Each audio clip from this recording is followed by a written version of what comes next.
turagaruka ku murwa cyangwa umujyi wa Yerusalemu, agace kabaye isibaniro ry'intambara zishingiye ku madini, agace kifujwe n'impande zitandukanye mu bihe byasimburanye mu mateka kugeza uyu munsi. Ni iki Yerusalemu y'ubu ihuriyeho n'ibiyivugwaho mu mateka n'ibitabo bitagatifu? Yerusalemu, imyaka 3000 by'amateka. Yerusalemu, umurwa mutagatifu, hamwe mu hantu ku isi hafite agaciro n'ikuzo rishoboka kurusha ahandi. Dore bimwe mu bigira Yerusalemu ahantu hashobora kumaranirwa, guteza intambara idashira no kubaho kurusha ahandi mu isi.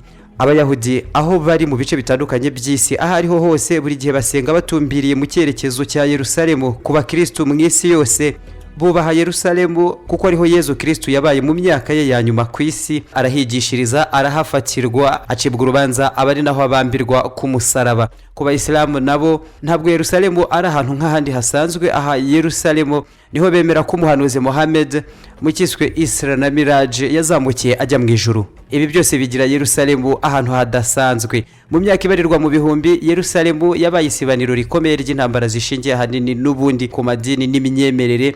Yerusalemu ihinduka amatongo, ikongera ikubakwa, igashyirwa hasi nanone inshuro zitabarika. Muri uyu mujyi wubakishije ahanini inkuta z'amabuye, abahamaranira kenshi bose barahatuye cyangwa barahegereye. Abafite imyizerere ya Kiyahudi, abakristo n'abayisilamu, buri tsinda rihafite agace rituyemo. Yerusalemu hashinzwe ingoro zisingizwa kugeza ubu ngubu zikubahwa cyane kuri buri dini ryizera Imana imwe. Yerusalemu, umujyi umwe, amadini atatu n'Imana imwe. Mu kugerageza kumva neza ibya Yerusalemu birasaba gusubira inyuma wenda mu myaka 3000 mu gihe cy'ingoma y'umwami Dawudi. Mu kinyejana cya 11 mbere ya Yezu, Dawudi wo mu bwoko bwa Yuda mu gace ka Hebron yagizwe umwami, yemerwa n'andi moko yose yo muri Isiraheli na Yudeya. Ibi byatumye ya moko yombi yishyira hamwe mu gihe cy'imyaka 80 hagati y'ingoma ya Dawudi n'umuhungu we Salomoni. No guhera muri icyo gihe Yerusalemu yahindutse umurwa mukuru w'imyemerere n'ubutegetsi kuri Isiraheli. Ibi byakozwe kandi mu buryo bwatekerejweho neza mu gihe cy'imyaka myinshi n'agace gatandukanye Isiraheli na Yudeya. Umwami Dawudi yarahigaruriye, hashyirwa ku bwami bwa Isiraheli n'umuryango wa Dawudi mu gihe cy'imyaka igera mu binyejana 4. Yerusalemu y'ubu ni ahantu hateye hate. Ni umujyi uri ahantu hateye ukwaho. Ibibaya bya Cedroni na Hagayi ubwabyo ni nk'ingabo karemano zirinze umujyi, mu gihe amasoko ya Gihoni ari yageze amazi mu mujyi.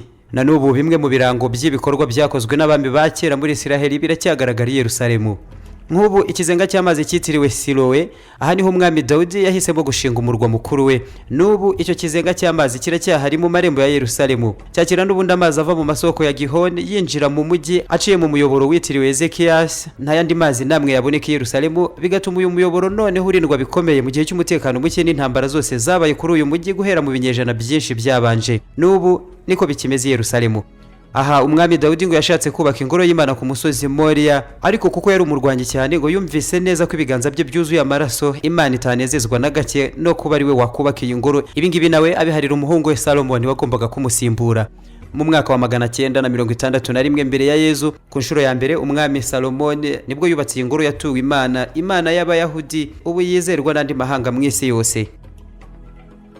Muri 586 umwami wa Babiloni Nabukodonozor yateye Yerusalemu, ingabo ze zitwikiye ingoro, zisenya bikomeye Yerusalemu, zitwara n'Abayahudi benshi bunyago bajyanwe i Babuloni. Babiloni yi wari umujyi utangaje mu gihe cyawo, ukabarizwa muri Mesopotamia ku nkombe z'uruzi Euphrates, ni muri Iraq uyu munsi.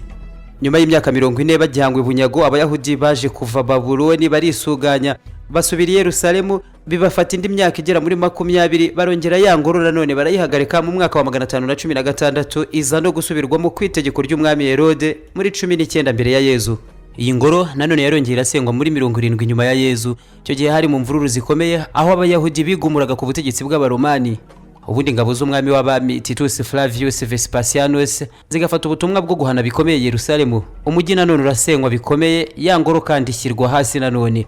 Uyu munsi iyo ngoro yitirirwaga Imana, ityo ikubakwa, igasenywa, ikongera ikubakwa, ikavugururwa. Aho yari iri ubu hasigaye igikuta kimwe cyayo ntikiriho. Yerusalemu ni umurwa cyangwa umujyi warwaniwe kenshi, uharanirwa na benshi guhera mu mateka ya kera cyane kugeza n'uyu munsi. Ni hamwe mu hantu ku isi harindishijwe intwaro kurusha ahandi. Ubwo Khalifa Omar ibn Khattab yafataga Yerusalemu muri 638, yahaye abakene amafaranga menshi ngo batunde vuba vuba amabuye n'amatafari yose byari biri mu itongo ryahari harashinzwe iyi ngoro ku musozi Moriya.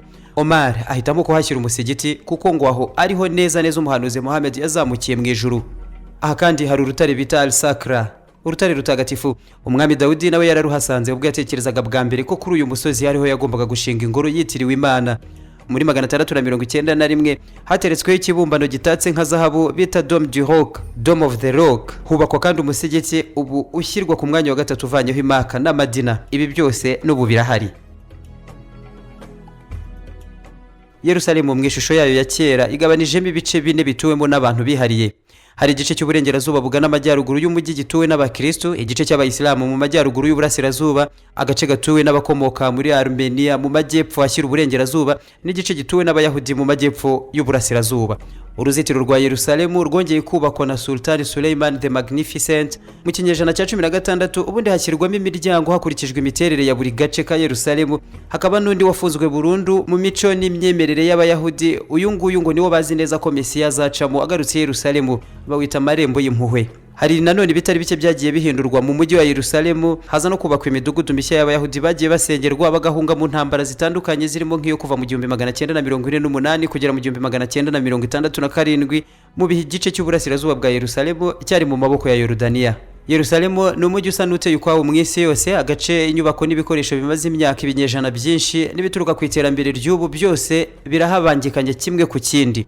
Yerusalemu ni icyicaro gikuru cy'idini y'abajudayiste abayahudi batari bake bayoboka. Ni idini ryemera ko habaho Imana imwe ariko rikarangwa n'ubundi n'imico gakondo y'abayahudi, bakagira igitabo gitagatifu Torah cyongewemo izindi nyandiko zirimo Midrash na Talmud. Yerusalemu ifite umwanya ukomeye cyane mu myemerere y'iri dini. Mu gace gatuwemo n'abayahudi niho harangwa byinshi bibumbatiye amateka ya Isiraheli n'abayahudi muri rusange.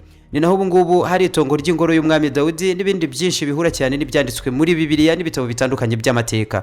Yerusalemu imaranirwa cyane, yabaye umujyi utuwe kandi urinzwe bikomeye guhera mu kinyejana cya 8 mbere ya Yezu ku gihe cy'ubwami bwa Yudeya. Nyuma yo gusenywa n'abanyababuloni muri 786 mbere ya Yezu, Yerusalemu yongeye kubakwa ariko ibice bimwe ntibyongera guturwamo. Nanone ariko mu bihe byabanje umujyi wongeye gukomera cyane ku butegetsi bw'umwami Herode Antipas.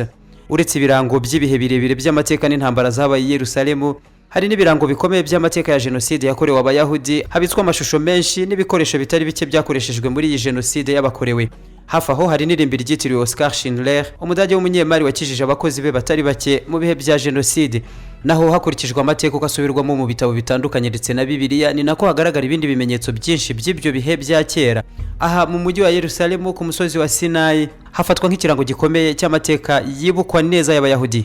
Aha hari imva y'umwami Dawudi ikoze mu rutare rutwikiriwe n'igishura cy'agaciro kigeretseho amakamba y'ubwami.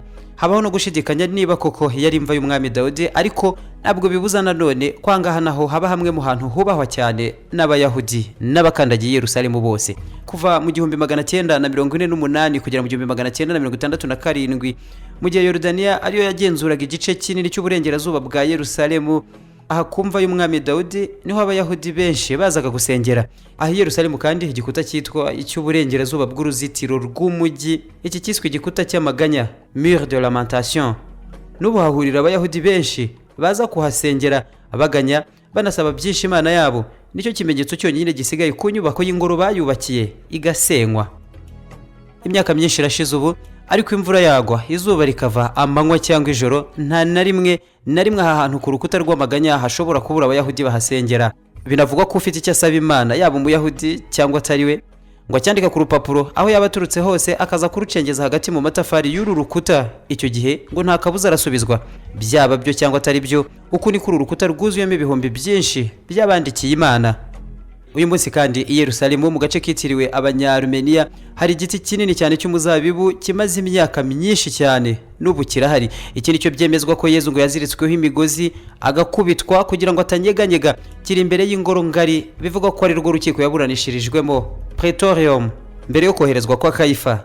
Abatuye aka gace bose ibisekuru uko byagiye bisimburana iki giti ngo barakizi, ariko bwa mbere ngo cyabashije kwera imbuto mu 1972. Abanya-Armenia benshi binjiye muri Isiraheli kuva mu mwaka wa 250 nyuma ya Yezu.